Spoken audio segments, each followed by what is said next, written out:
Real quick before we dive into this episode of the podcast, be sure to grab your free PDF copies of my latest books at frugal.show/free. Now on to the show. Welcome to the Frugalpreneur podcast. I am your host, Sarah St. John.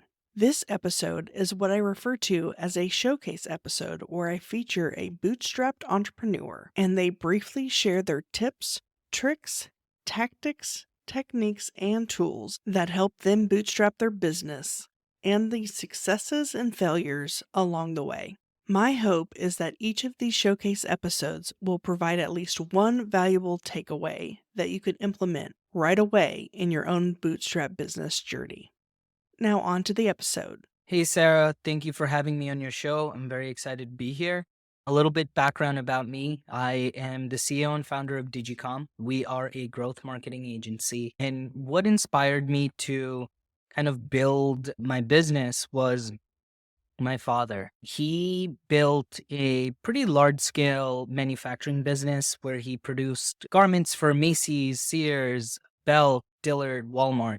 And what I saw from him was that he was able to positively impact a lot of people's lives around the world by providing a really good work environment, well paying wages. And that ultimately, I saw a lot of fulfillment that came to him. And so I wanted to do the same. I took several different steps to try to build DigiCom. It was definitely some trial but ultimately, I think the main steps that I did take were reaching out to my own contacts first so that I could build their websites, run some marketing campaigns for them. Those small wins turned into bigger wins as we built out new processes, ran bigger and larger budgets of media.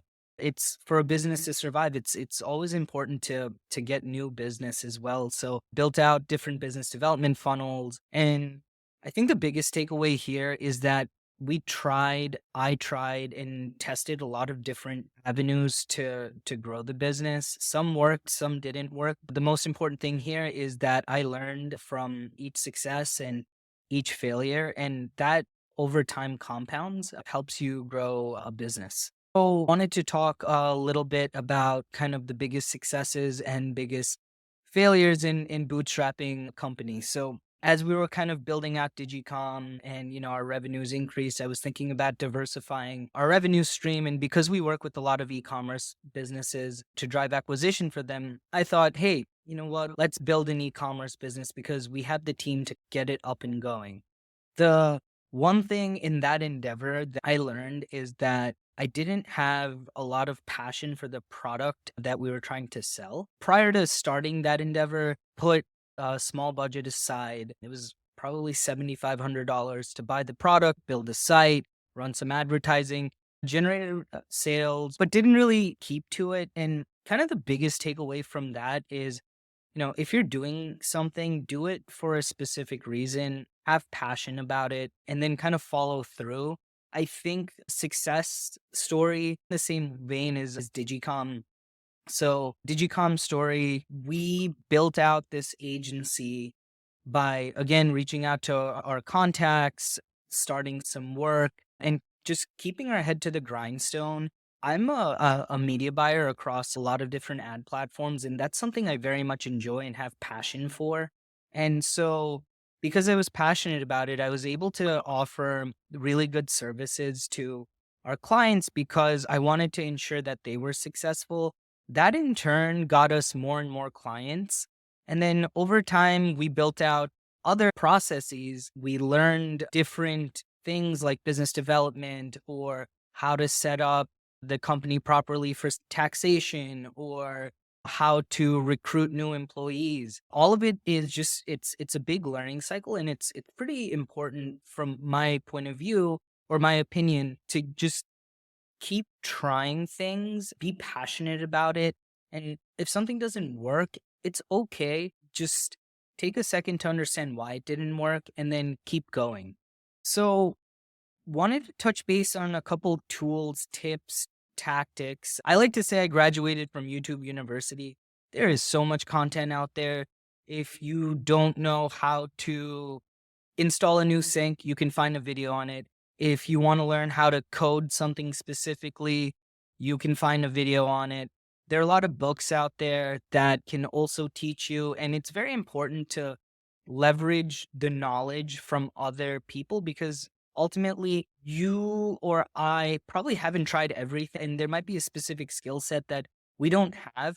It's possible to learn all of those, to learn those skill sets and then build what you're trying to accomplish. And then over time, if it's a role or a part of the business that maybe you don't enjoy so much, or maybe it's something that just takes a lot of time from you, then you can always hire a consultant at first and then someone full time to kind of take those roles over. And what that allows you to do is focus on what you're really good at in the business and eventually manage a team of experts that are good in their fields. And over time, that will allow you to grow the business, save you time. Maybe your costs will increase. Not going to always say that, your costs are going to decrease with something like that, but it'll ultimately help you get to where you want to go. Another thing I think that's important is goal setting and transparency. Something we do at Digi on a monthly basis is we go through all the numbers. So, what top line revenue looks like, what expenses look like, what cash flow looks like. This creates a very transparent environment. And when we are showcasing this information, we're also comparing how we did to goal. If there's a new initiative, well, what was our hypothesis? What was our goal? How did we stack up against it? And as long as you keep goal setting and you have the ultimate target you want to hit, there might not be a clear road there, but there are different strategies you can leverage to work to get to that ultimate goal. So I wanted to just say again, thank you for having me on your show. Super excited that I can share some information. I think there's a lot of content out there for new business owners and existing business owners to kind of tap into. Something that I think a business owner can do is just reach out to other folks that are in similar kind of situations. For example, when we scale up business, we need to hire. And so understanding what your friends, your colleagues, or your family are doing within their own respective businesses or line of work to solve those challenges, it's recommended that you speak to them, understand what's going on, try to problem solve with them. A lot of people are facing, similar challenges, and there might be new strategies or tactics that you can leverage by just speaking to someone. I think it's that simple. There are a lot of times where if you're a college student and you're trying to build something, just give a business owner a call and just ask them for their advice.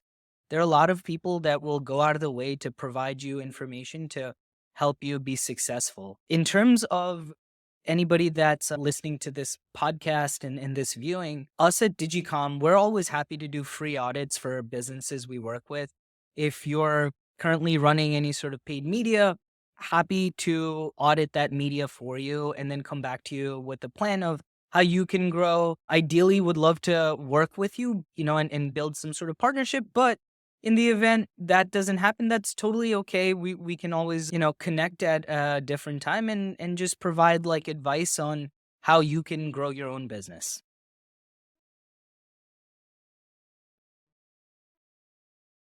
I hope you enjoyed that episode and were able to take away a valuable nugget of information that you can implement right away in your own business. If you feel your story would be valuable for the listeners of this show, please visit frugal.show/guest. Thank you so much for listening to this episode.